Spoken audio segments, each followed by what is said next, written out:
Good afternoon, everyone. I'm Tassinix, and welcome to something I don't think I've ever done, or if I have done, it's been, distant in the past. But today we'll be covering the Datacron Set 13 announcement that just came out yesterday, and giving thoughts on what's good, what to go for, what to avoid. A very extra special guest today with me is Aesop Rock, Grand Champion of Grand Arena here. I frequently have matches with Aesop, and he was kind enough to make the time here to go over this with me. So this is going to be some great information, useful to me, to him, to everybody. So how you doing, Aesop? I'm doing well, and I appreciate that kind introduction. Oh, it's well deserved. You can't deny it. You just can't deny it. All right, we'll get right into it, guys. I've taken the liberty of preparing some notes ahead of time. These notes will be in the YouTube video comments, so if you're looking for them, that's where they are. I didn't prepare a bunch of slides or anything. I'm not about those production values, guys. I'm just here to get you the stuff. So, with all that said, let me go ahead and pull up CG's announcement post on the screen here, and we'll get right into it. Let me blow this up a little bit. All right, there we go.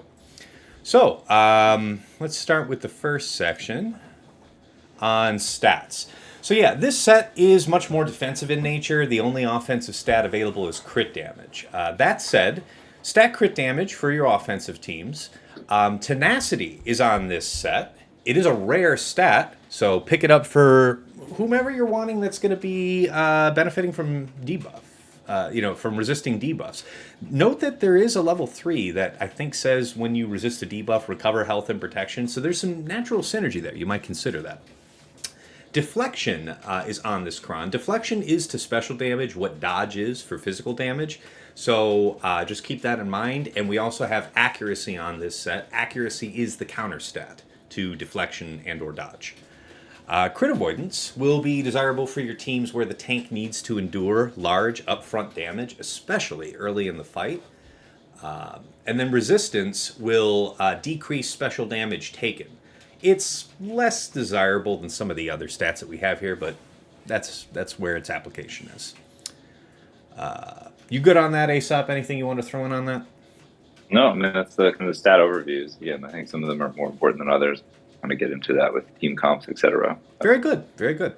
Okay, next section here, alignments. So dark side, you can see that we have these 5 options. First time each dark side ally reaches 90%, 70%, and 50% health. Inflict doubt on a random enemy that doesn't have it for 2 turns, which can't be dispelled or prevented. Next one is whenever allies gain a buff, they recover 2% health and protection. Whenever allies inflict a debuff, they gain 2% crit chance stacking for 3 turns. At the beginning of their turn, allies have a plus 25% chance to dispel all debuffs on themselves. And then last but not least, whenever allies inflict a debuff on an enemy, they deal damage to that enemy equal to 2% of that enemy's max health. Oh, crap. I don't even know if I have... Can you speak real quick? I gotta make sure I have your guest mic on. Yeah. Oh, no, you're good. Okay, I was dreadful. I remembered that I didn't check a certain button, and it didn't matter, so that's good. All right, so yeah, back to the notes on this, guys. Having read all the dark sides off, the doubt one is really strong, and it's going to cripple the momentum of whatever team you're facing. So, I mean, as they start to work your team down, they're just going to be, having their cooldown, or not able to gain prot, not able to gain bonus turn meter either, right? Is that what doubt is? Can't gain buffs, can't gain bonus turn meter? Or is it protection? What is that one? You remember what that is, Aesop? I see you're typing something, so that's good. We'll see what you say there. I don't know if you had to mute for a second.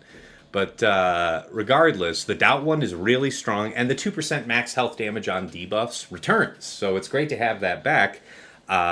For all of your dark side teams that are debuff heavy, and there are many of them, you're going to be making very liberal use of it. So where you think you're not going to be trading blows or taking a lot of hits, and where you're going to be doing debuffs, that 2% max health is king. But if you're going to need to take some punches, weather some blows, that Datacron is going to buy you all the time that you need.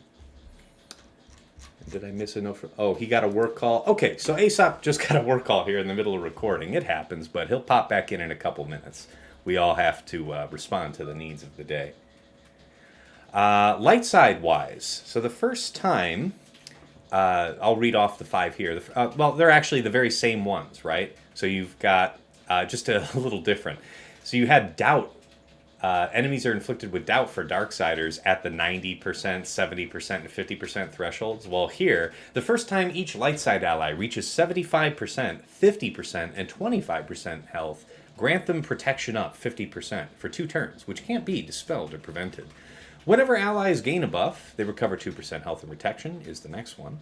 After that, whenever allies inflict a debuff, they gain 2% crit chance stacking for 3 turns. And at the beginning of their turn, allies have 25% chance to dispel debuffs. That was the next one. And then last, whenever allies inflict a debuff on an enemy, they deal damage to that enemy equal to 2% of the enemy's max health. So, yeah, Lightsider-wise, back to what I wrote down... the Datacron adds enormous durability to your teams, and of course, percent max health damage on debuffs will again be highly desirable for any of your debuff-inflicting light side teams. So where you need to be more defensive, you can opt for that prod up, where you know they're gonna, probably work through you a little bit. That's a good choice. All right, we'll move on to the next section. And hopefully Aesop will get back to us and circle back for some of his notes, because I know he had a couple to throw in. But let's move to the level 6s now. Mandalorians. So, first one is, whenever a Mandalorian ally damages an enemy with an attack, if that enemy was damaged during the last Mandalorian ally turn, all Mandalorians gain 2% offense stacking until the end of battle. Next one is, the first time each ally below 50% health, all allies reduce their cooldowns by 1 and gain 10% turn meter. Next is, whenever allies grant a buff to another ally, that ally gains 10% turn meter. Limit once per turn per ally. Whenever an enemy is defeated by an ally, that enemy can't be revived. And then whenever an ally falls below 100% health, they gain a bonus turn. Limit once per character per battle. So for Mandalorians, the 2% offense stacking is easy to ramp up against an enemy tank, right? Because it requires that you're hitting a target that you hit last time on the last Mandalorian ally turn. So that stands right out, right? I mean, in terms of Bo-Katan Mandalore, that's probably the one to take with her. Bonus turn under 100% health can make your team unpredictable to the enemy. Probably the second best, the leading alternative to offense stacking, but I'd still make the effort for it, for Bo-Katan in particular. Cooldown reduction, the 10% turn meter thing, permakill, all these are less desirable than either of those two. So I would just focus on those. Rebel Fighter. So whenever allies lose a stack of heal over time, they gain a stack of heal over time, 10% for 2 turns. Next one is, whenever allies grant a buff to another ally, that ally gains 10% turn meter, limit once per turn per ally. The first time each ally falls below 50% health, all allies reduce their cooldowns by 1 and gain 10% turn meter. And then we have, whenever allies are revived, they gain prod up 25% for 2 turns and 25% turn meter, and reduce their cooldowns by 1. Last but not least, whenever allies critically hit an enemy during their turn, that ally gains 10% offense stacking for 2 turns. Alright, so Rebel Fighter-wise, the 10% offense on critical hit, extremely powerful for any applicable team, Leia, Mon Mothma, Saw, like that. The heal over time, level 6, is useful for Saw and Chirrut, but I think it's inferior to the 10% offense stacking. 10% turn meter gain on buff. Now this is extremely powerful for Mon Mothma or Saw. I'd probably prefer it to offense stacking on Mon Mothma. Yeah, in particular. Cooldown reduction below 50% health, revival, plus prot, plus the cooldown reduction. Less desirable, I think, than the others. Feel free to debate me in the comments, though. All right, Empire. Going over these bonuses. So first one, whenever an enemy loses turn meter, allies gain protection up, stacking 10% for 2 turns. Whenever an ally loses protection up, they gain 10% turn meter. Next is, at the end of their turn, allies gain defense penetration up and offense up for 1 turn. Next is, at the start of their first turn, Allies gain offense at the start of their first turn. Allies gain offense equal to 400% of their current defense until the end of battle. They then lose 50% defense until the end of battle. Next one is whenever allies target another ally with an ability during their turn, they both gain 5% defense, max health, max protection, and offense stacking until the end of battle. Last but not least, whenever allies critically hit an enemy during their turn, that ally gains 10% offense stacking for 2 turns. And the prod up on the enemy TM loss and then TM gain on prod up expiration, that can be useful for DTMG, Darth Vader lead, and then you're thinking about all of your Empire guys that remove turn meter. And it doesn't have to be just abilities that do TM removal straight up. It can be characters that inflict stagger. Stagger amounts to, when you trigger it, it's TMR. So it should fulfill the condition. So that means this can be useful with DTMG, Darth Vader lead, Scout Trooper, Stark, Thrawn, because Fracture counts as TMR, Seventh Sister for her middle, IPD, Mara Jade with stagger, Storm from his special, Tarkin, Krennic from stagger, AoE stagger, and then Magma from his TMR. So all these could make use of that. But that being said, right next to that is defense pen and offense up. That's probably the most generically desirable choice for your Empire teams. It's really tough to go wrong with that. And, I mentioned how that prod up one could be useful with all those characters, but then when we talk about DTMG, that 400% offense gain from your defense, and then you lose 50% defense, that's got to be the most desirable most desirable for DTMG, because it makes those basics just absolutely slap. We've been seeing that now. We've had enough time to see how that works. I'm glad they decided to retain this in more or less this form. 10% offense stack on critical hit. Personally, I think this is just straight up less desirable than the defense pen and offense up. Because offense up is 50% offense, right? So 10% offense stack on crit, and then it's stacking for only 2 turns. If it was stacking indefinitely, you might be able to make the case that with enough speed or turn meter gain on your team, this could quickly eclipse the value of offense up being 50%. But this is probably the way to, this is probably less desirable, because that defense pen paired with offense up has been good for a long time. We've seen that plenty before. And then you have the one where whenever you target another ally with an ability on their turn, both gain 5% stats. That's straight up, I think, just the least desirable of all of them. All right, now the level 9s. So this is where we're all curious, right? Let's talk about them one after the other. Bo-Katan. If all allies are light side Mandalorians, at the start of battle, BKM takes a bonus turn, which can't be prevented, and a random Galactic Legend enemy loses 100% prot. Sounds kind of random, right? But then you have the next clause. Whenever BKM uses her basic on her turn, if the target enemy is not a GL and has no protection, they're instantly defeated. Whenever an enemy is defeated, BKM takes a bonus turn, which can't be prevented, which is just the most powerful language in the game. Can't be prevented is just merciless. Grogu, IG-12 and Grogu. At the start of battle, IG-12 and Grogu loses all protection and gains that much health. IG-12 and Grogu gains grit until the end of battle, which can't be copied, dispelled, or prevented. And whenever IG-12 and Grogu uses a special ability, an additional light side Mandalorian ally is called to assist. So 2 assisters instead of 1. It's okay. But like if we're talking about a situation where you have BKM, straight up your BKM team is taking this BKM level 9. Like that's your highest priority. You're not worrying about Grogu, and you're not worrying about Paz here coming next. Paz says whenever another ally uses an ability on their turn, Paz assists limit once per turn, dealing 50% more damage. It's okay, but it ain't nothing like that Bo-Katan, yeah?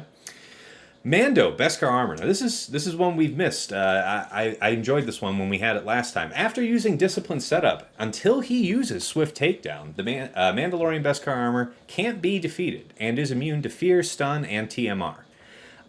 Swift Takedown deals 20% more damage for each stack of Whistling Birds the Mandalorian Beskar Armor had at the start of the turn. So, I'll give credit to Dagger about this one, talking about ideas for these crons. He's pointing out, at least in 5s here, you can, because this is such a powerful cron, and you would want to have the BKM level 9 with BKM, you could run her team with armor and old bow, and then bring Bam out. Have a Bam scoundrel team with Queel, IG-11, all the friends, and you have this running separately. Once he enters, the poop stance, he's going to be able to get those birds off. So I really have to stand by that. It's a very good idea. I like that. So credit to Dagger on that thought. Mandalorian. So this is your bounty hunter. It says he gains 15% turn meter when other allies use a special on their turn. This is hands down one of the ones that you would like for your bounty hunter team. Now, I'm not saying this is like a must-have because bounty hunter is certainly not like a top meta team anymore. But if you happen to run across this one, it's going to be good to you. You're already using Mandalorian to feed turn meter to the rest of your team. So him getting turn meter when the others go just continues feeding that virtuous loop. Chirrut Imwe is level 9. So if the allied leader is a rebel fighter, whenever an ally gains a stack of heal over time, Chirrut and Baze gain 10% offense stacking until the end of battle. That's indefinite. Chirrut also gains 5% turn meter, limit once per turn, and whenever he uses a basic ability, Baze Malbus is called to assist. So, yeah, this can add some danger into your chase and could also make Chirrut take another 2 or so turns over the course of the battle. Bodhi Rook. So if the allied leader is a rebel fighter, whenever a rebel fighter ally gains or loses TM or a bonus turn, they recover that much health and protection. Whenever an enemy loses turn meter, they take 10% of their max health as true damage. Whenever Bodhi Rook uses his basic ability, the target enemy loses 30% TM, which can't be resisted. If Bodhi Rook is defeated while another rebel fighter ally is active, he revives with 50% health and takes a bonus turn. So my thought here is that this needs some testing. I think it could be dangerous, though, because Bodhi's whole kit is about handing out a ton of turn meter, and then every time he's taking a turn, he's giving offense up to a rebel or rebel fighter ally who doesn't have it. There could be some real zoomies action going on here, but until you test it, I'm not exactly sure. Either way, for your Saw team, I think you're either going to have Bodhi with this cron, or you would have Biggs with Biggs cron, and we'll cover that when we get there. Jyn Erso's level 9. Whenever she... Oh, you're back, Aesop? Welcome back to the show. Yeah. I'll stop right here just to say, we went through the 3s and the 6s. Mm-hmm. So based on the notes I sent you here before we went live, did you have anything you wanted to add in on those 3s and 6s? Because I'm just going through the 9s now. No. Based on that, we can do kind of recap of interesting ideas and stuff after, and I think that's where I can contribute more, and you can go through your notes here. But no worries. All right, so carrying on then, Jyn Erso's. Whenever she critically hits an enemy, gain 10% crit damage, defense, pen, and offense, stacking up to 200% until the end of battle. So, my notes here, this is pretty mediocre, I think. Chirrut and his level 9 do more on the Radis team than this cron. And her purpose is to, move quickly, feed turns to Radis, stun the key targets that need to be stunned, but we don't rely on her for enormous damage. So that's why I kind of downrate this one. Well, so I'm going to challenge you on that one then. Go for it. Because that might change with the deflection. So guess who's special damage? She is? Nope. Mr. Adrad. Yeah, that's true. Yeah, because I thought she was physical, but okay. Yeah, I see where you're going. Physical. So then for 3s, if you think about it, if you want to take Adrad against a normal team where you would Adrad, someone's running a Iden team with some of these fun Empire stuff and high deflection, Adrad's not going to hit. So who are you going to need to do damage? That is a fair point. Not a bad idea. And that's true. I'm thinking about these right now because we're in 5s. My brain's kind of in 5s mode. But the proper hat to have on right now, guys, is thinking about 3s, right? Because that'll be where this set debuts. So to your point, Aesop, it's a good observation. That's not bad. Yeah. So Jyn might prove out. Yeah. I mean, for 3s, I was trying to think of a better, she might be the on 9 you want for... Yeah, no, I think you're right because, you're not going to use Chirrut with Radis in 3s. So... No. No, I see the virtue of what you're saying. That's fair. And, yeah. and stacking offense is generally fun. So, That's true. but Yeah, yeah. I don't And know. We'll see if she gets tired enough. We already keep her So, with like a crit chance triangle, so she's going to be critting all the time. So this crit damage and everything is good. All right, very good. Lando's level 9. Whenever another ally uses an ability on their turn, Lando assists, limit once per turn, dealing 50% more damage. Now, once set 11 expires, this is a note I got from Dagger. I think it's fair. Maybe it may be useful on your Leia team since it isn't bound to a specific leader, and you don't have anything that's specifically, rebels. That's doing something like this kind of turn meter getting handed out to the team through any other means. I think. I mean, you could say Biggs, but like Biggs really wants to be with Saw. So, did you have any thoughts on Lando? yeah, I mean, this feels like one where it looks like it could be good, but just doesn't pan out. I don't Yeah. know. Lando just doesn't hit quite. He's not the Wedge effect. Wedge could hit hard and has that, big basic. And I'm just not worried Lando's not going to be given out enough punch to make him worth it on the team because he's squishy and all the other challenges that go with him. So. Okay.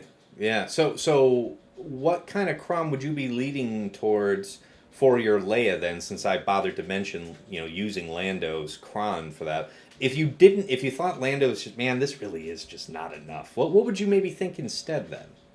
I don't know. I mean, you're definitely going to go Rebel Fighter, right? Because you're going to have Drogon on the team. And so, I mean, again, for threes, if you put threes hat on, if you're running the standard R2 Drogon comp, right, then you don't need a 9. Then you're not 9 won't worried matter. about the 9. Yeah, so I guess it doesn't really matter here for threes about the level 9 to go with Leia. Again, that was, I guess, more of a 5's thought. But fair. Appreciate it. I don't know. Yeah, again, this is the playing with things. I think the Bodhi's needed a Rebel Fighter lead, right? So you couldn't put Bodhi with him or her with her. Right. Well, and the same with what's the other one? Was it Chirrut's? Chirrut's both have to have a Rebel Fighter leader. Yeah. Yeah. All right. So next up is Biggs. Now, whenever another ally attacks during his turn, that ally gains 25% turn meter. So, when he does his special, it calls Wedge and one other ally. So you're just pushing out a bunch of turn meter into your team. It's good stuff.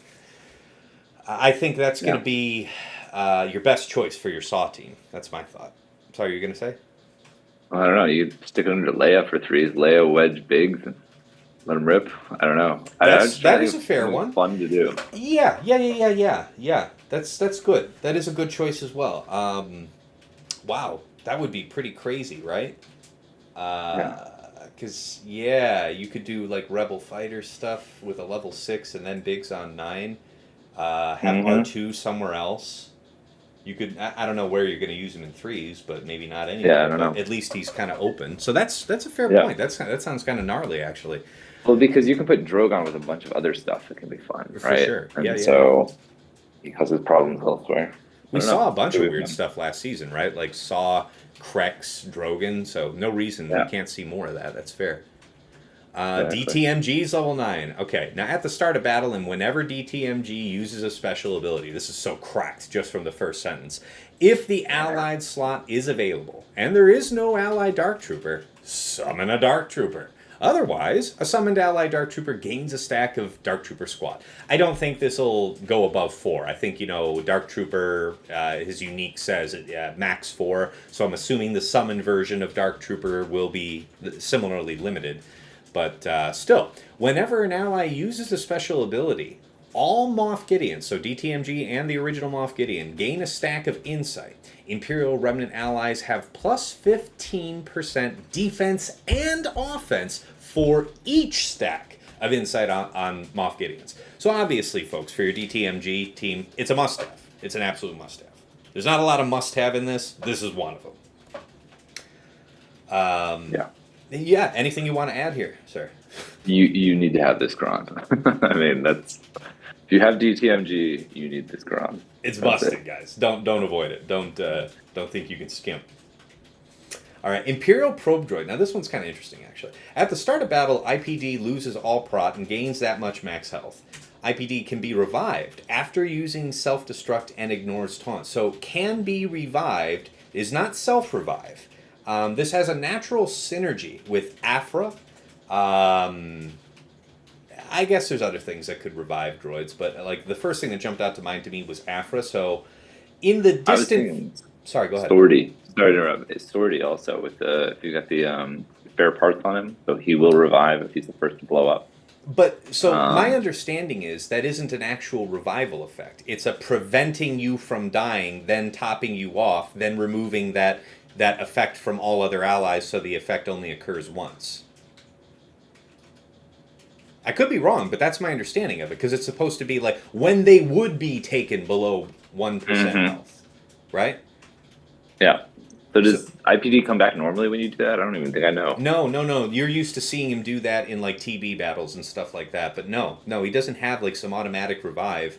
And so that's what makes Hmm. me. That's what I was winding up to say was currently we have the Africron from set 12. Yeah. That's going to be her cron for as long as that cron's around, for sure. But when that goes, this is probably going to be your replacement for that cron until the next thing reveals itself. Otherwise, I mean, you can just kind of use this in a lot of places. You Do it. decide where, because it's a huge nuke. Yeah. And do a DACA zombie IPD team for threes. That would be grody because of the revival threat. Yeah. Oh god, Daka Zombie IPD is hideous. Really, that's very very cheese. It's disgusting. Great backwall We're gonna have some idea. fun I with like it. this. We're gonna have some fun. No, that is wild. I can dig that. Okay, Death Trooper. The first time he's defeated, he revives with 100% health, gains prot up 75% over 2 turns, and takes a bonus turn. Straight up, as you're going to be using DTMG, Death Trooper with DTMG almost all the time, you're going to prefer to use the DTMG level 9. And in threes, I think you could use this because it's something. But I feel like Director Krennic's moment is about to shine. Aesop put that Omicron on him a few seasons ago, and I asked him why he did it, and he said, just to have it. But, its time has come.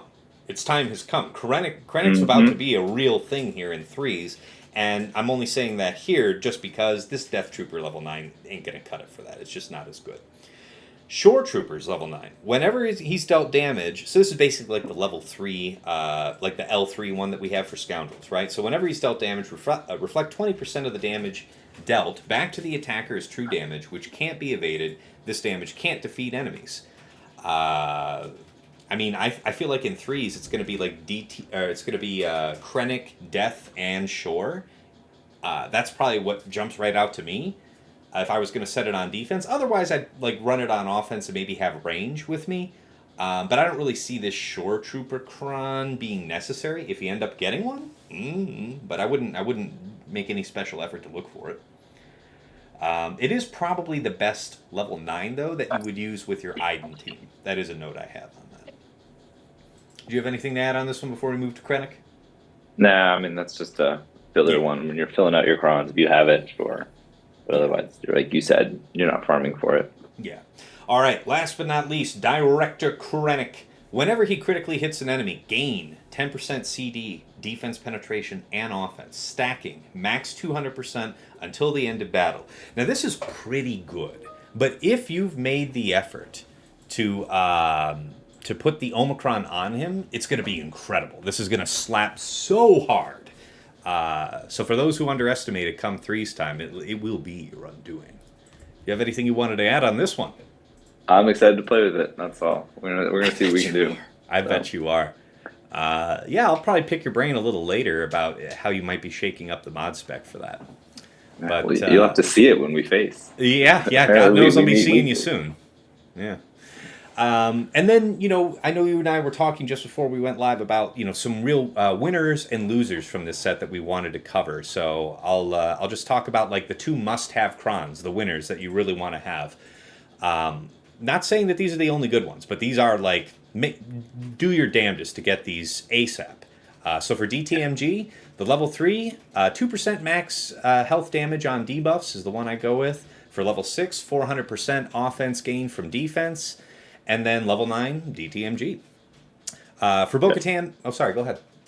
No, yeah, I mean that's the 400% is one of the key ones that we've found from this past season of set 11 for GTMG, and having Stormtrooper hit for like 600k basics. I mean, it's amazing. So It's true. Bo-Katan Mandalore. That's really the only other must-have, and that's going to be level 3, 2% max health damage on debuffs, 2% offense stacking on level 6, and then Bo-Katan level 9. I don't know if you had any other commentary on that, because that one's very straightforward. We're trying to build our offense so we do more true damage. We have several sources of debuffs on that team, so we want to punish that. Not a lot to say. No, I don't think there's a lot else on that you need. And Aesop was clever enough to offer the idea, we should cover some losers here too. So he was like saying, what do we do with Ray and JML now? And, we came up with a couple ideas about what you can do about it. So for JML, I said, either a set 12 with offense stacking level 3 or a set 13 with max health damage from debuffs. I think set 12 is a little is better though, because it has the armor and or resistance pen, and that will be useful to you as you're coming up against resistance, right? So your special damage needs some help to get through. There's some merit to that. Now Aesop, I had a different idea about what to do for Ray, but Aesop definitely identified a better way to go. So I'll say what he had here. For Ray, go for a set 13 with high deflection, which is dodge for special attacks, right? And this is going to impede EP, Marjade, Starkiller, like that, as well as JML. These are particularly, he cites JML with Grandmaster, JKR, Jedi Cal, so special damage dealers are getting punished. Mm-hmm. So, yeah, good. And anybody else you'd want to, that you're thinking like Adrad would go against, or other big special damage dealers? Mm-hmm. Mm-hmm. What other, like finding teams that'll kind of impact those. Like I'm trying to think of what to do with Inquisitors now, because they're Empire, so you're going to want an Empire with them. But then, what stats do you want? What are we going to be fighting against with them? Well, stats, you're maxing crit damage, right? That's the only offense stat. This is a I team. think so, exactly. Just this is a team about I murder you before you murder me, so it's just all crit damage for stat. My guess when I'm looking at the Empire level 6s here on screen. Yeah, I mean it's probably offense up and defense pen for me, because it's about the most kapow, the soonest you can get it, right? Yeah. I don't know, but would you want the 10% offense stacking? Like, you're going to keep rolling on a team, or do you want to just try to get that offense up to start? Well, the offense stacking is stacking, but it only stacks for 2 turns. So I guess that as long as you're getting assist calls and stuff like that, like when 7th is pinging off whoever else you're hitting with someone else, she'll actually end up slapping quite a bit before she ends up having that offense ramp fall off. Yeah. But again, that's like 10%. And that's any time that they're critical. No, it says only during their own turn. So 7th won't even be the beneficiary of that assisting. No. So straight up, like 50% offense up plus defense pen seems like an incredibly better benefit, especially early in the fight when you're at your most vulnerable. Because if you're going to lose that fight, you're going to lose it early. Yeah. Oh, yeah. So that's yeah. I'm trying to think like what you would take them against now. Like would they work against Jabba if you go with the 400% offense? You just kind of AOE nuke Jabba out the gate, or what are the? Can we punch up with these teams now? I don't know. I'm just trying to think through what those counters become, right, as things change, right? Because the meta is going to be completely different now because nothing's thick anymore. Yes. Everything's super squishy now. Yes. So. That's very fair. Yeah, I think then you have your debuffs level 3. I think can you take this against a Jabba? I don't know. Yeah, I would say that they're gonna once the Datacron expires, people are gonna stack Tenacity on him, right? Yeah. I don't think you have an AOE source of Tenacity down on Inquisitors, so that could be nasty to deal with. Mm-hmm. Yeah. So I take your point there. 5th brother has Tenacity down on basic, I think. But. Sure. Yeah. Mm-hmm. That I mean, that could be enough to help you get through, Chrysanthemum, something like that. Oh yeah. Did you have? So I'm closed up on my notes on this. I think we've got a good brief here for the people. Did you have any other special notes? Anything else you wanted to include for the folks out there? Yeah. Hold on one second. I'm just going to roll back through my notes real fast. I think we covered most of my key things. Okay. Trying to look through I was looking through the special damage dealers yesterday, Mm-hmm. trying to figure out kind of how can we get clever, right? Because that's, I mean, everyone remembers how painful dodge was, right? So finding answers for how to, punish people taking, special damage dealers, not maybe not realizing that there's special damage, and the impact that would have. So Understood. find this note. Who else? Adred was one of the ones I was thinking about because he's, I mean, at least for me in threes, is always a counter that I use for everything. Yeah, he's And very... if he's not hitting, oh man, that would be infuriating. Yeah. Hopefully you're able to compensate partially for that. I don't know, maybe with the use of a set 12 for the offense Datacron 3? Yeah. Yeah, that's something I've been thinking about. So, Yeah. but yeah, what else you got?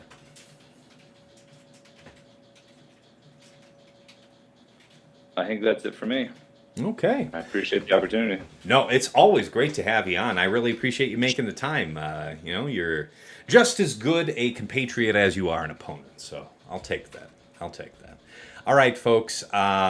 It's been fun making this. I depending on you guys' feedback, be sure to let me know what you think, and I'll keep on doing this and other things like it. But before we transition out, let me plug for myself here. If this show is going to be here on YouTube, so if you are used to catching my stream or anything else, I always upload the VODs here on YouTube. I have my podcast with Dagger TJ and Sasha Isha called Plotting and Scheming. That's a YouTube exclusive.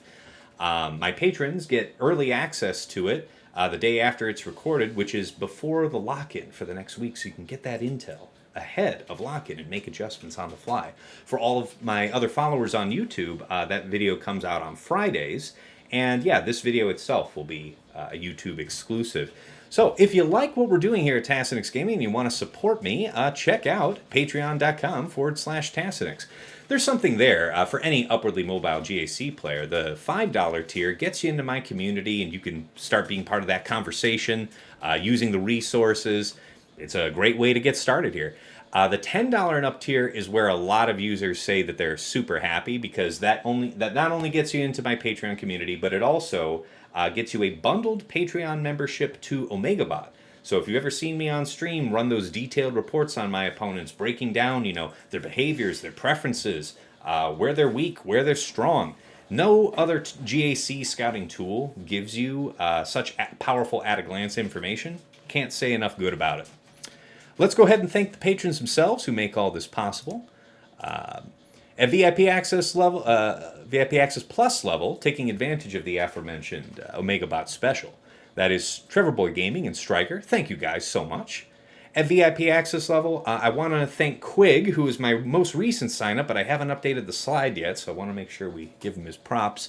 And also thanks go out to the rest of VIP Access level, White Wolf, Sam Vimes, Jobin4527, Sweens14, Stark Strategy Gamer, Sir Boss, Lego Calrissian2187, Deadpool Cal28, Johnny B. Ottawa, Darth QPPMG, Ray's Malbus, and JJ's Productions Twitch.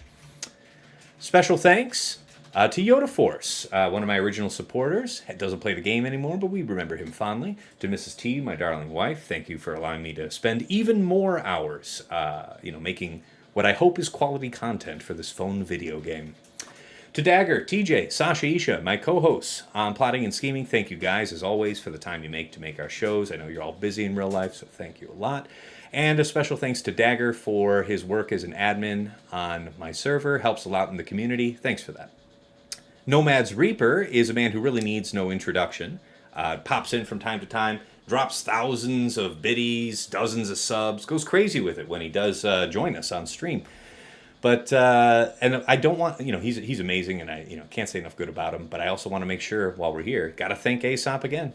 This is great for him to make the time to put out this kind of thing. So thank you if you're still hanging out here in Discord while I did this spiel. You are still there. All right, we'll come back over to the main scene, and again, let me know what you guys think on YouTube. Appreciate it. Use that suggestion box feature on my Discord to let me know what other type of content you want to see. Until next time, it's been real, it's been awesome, it's been real awesome. Take care.